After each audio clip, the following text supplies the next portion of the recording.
Meet Michigan, written by David McConnell, cover art by George Rasmussen. Chapter 4, Lesson 3, Ideas to Explore. Credit, money loaned to buy a product. Entrepreneur, a person who takes the risks to run a business. Profit, the money left after a business pays its expenses. People to meet. Josette LaFramboise, Madeline LaFramboise, Benjamin Pierce. Places to discover. Ada, Lowell. Words to welcome. Boohoo, the way the Ojibwa say hello or welcome. Capital resources. Export, flint and steel. Those are old tools to start a fire. Human resources. Import, interest.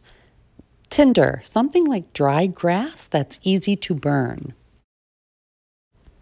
The fur trade goes on and on. Think about this while you read. What was it like to live in Michigan and be in business as a fur trader long ago?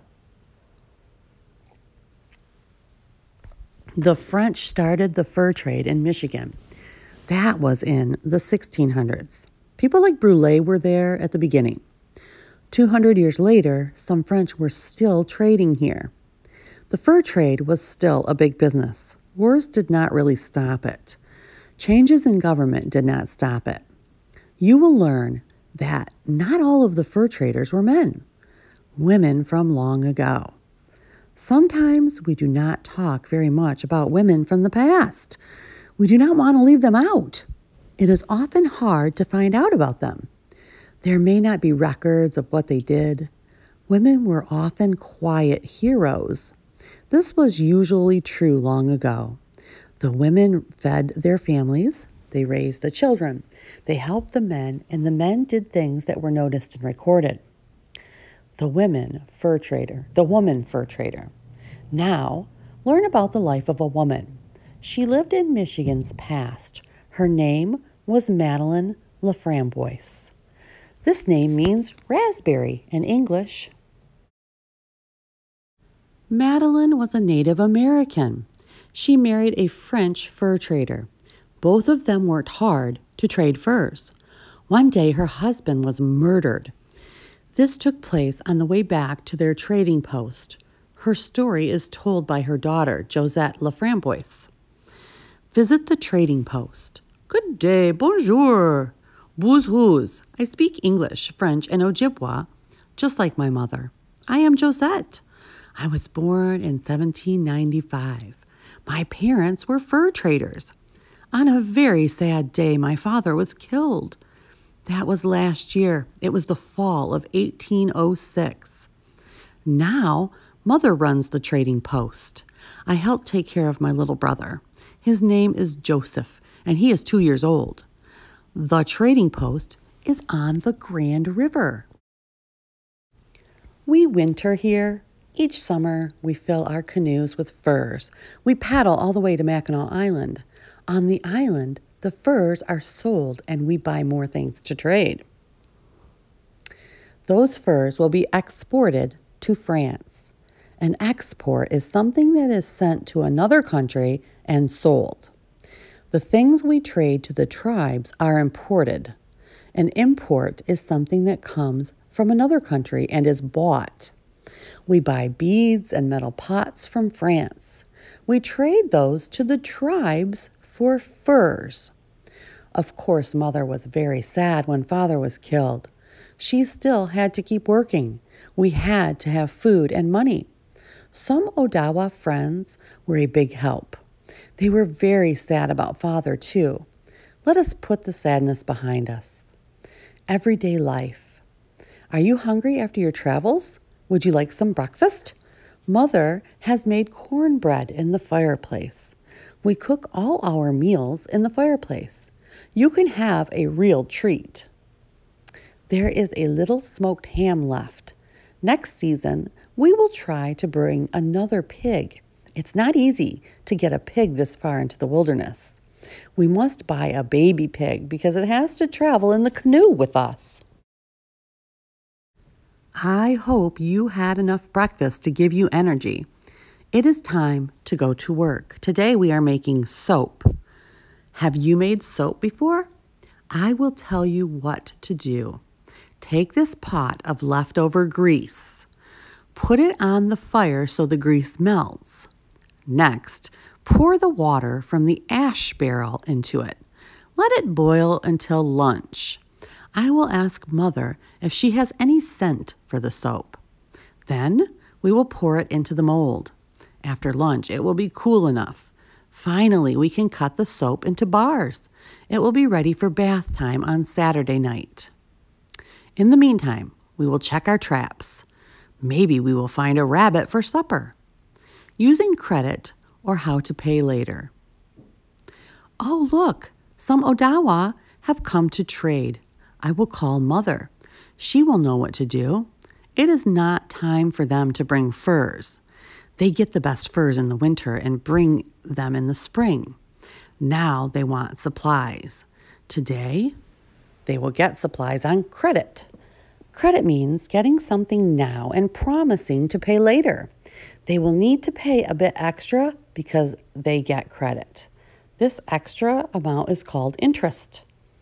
These Odawa want some flint and steel to start fires.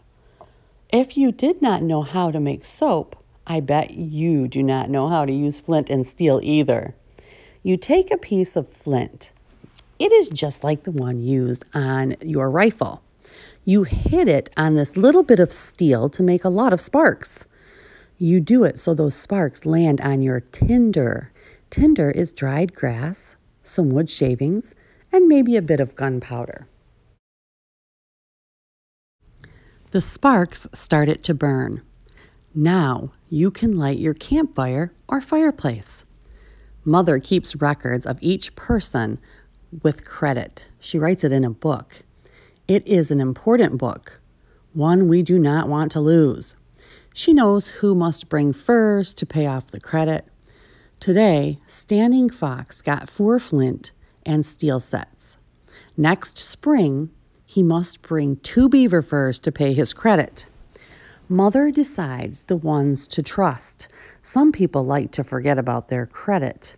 If they do not pay, she will not give them more the next time they ask. If a person comes for credit, she will ask another Native American about them. She may ask other fur traders. If they have a bad credit history, she will say no. There are many things for Mother to think about. She is an early Michigan entrepreneur. There are risks to fur trading. She has to be smart. How much should she give for each fur? How much will she get for the furs in Mackinac? Will she make a profit? A profit is the amount of money a business has left after paying the costs. She must also decide how to use human resources. Human resources are the workers in a business. Can she find enough men to paddle the canoes to Mackinac? The canoe paddlers are human resources in the fur trade. Mother deals with capital resources in her fur trading business. What are capital resources? Capital resources are the tools, machines, and equipment used in a business. Can you think of a capital resource she uses? What about the canoes? She decides how many canoes we need each year. We may fill 4 or 5 canoes with furs. If we do not have enough canoes to move the furs, we would need to leave them behind. Doing that would be bad for business. She must decide all of these things. She did well. Madeline LaFramboise ran her business well. She made a good profit. She had money to send Josette away to school. Josette went to Montreal. That is hundreds of miles away. Going to school was important then. It is still important. Later, Madeline sold her trading post. It was between Ada and Lowell. She built a large home on Mackinac Island. She gave money and land to her church. She also helped the school on the island. Josette came back to Mackinac Island. When she was 21 years old, she fell in love. She married Benjamin Pierce. He was the commander of the fort on the island. It was a grand wedding. Her mother wore her Ojibwa dress that day. Many years later, Benjamin's brother was in the news. He was famous. He became the President of the United States. Madeline and Josette have many connections with our history. Think about it, write about it. Number 1, were Michigan furs imported or exported to France? Number 2, explain what credit means. Number 3, long ago there were no matches. What did people use to start fires at that time? Number 4, tell some risks Madeline LaFramboise faced as a fur trader. Be a geographer. Make a simple map of Michigan. Label the Grand River. Label the fur trading post at Ada. Draw a route from Ada to Mackinac Island that Madeline LaFramboise may follow with her canoes of furs. Think like an economist. Think about economics. Think about costs. Tell how Madeline LaFramboise can make a profit by trading furs. Words in action. Write a paragraph about daily life when the LaFramboise family lived here. Use the internet to find out what happened to Josette LaFramboise. Write a short report about her life.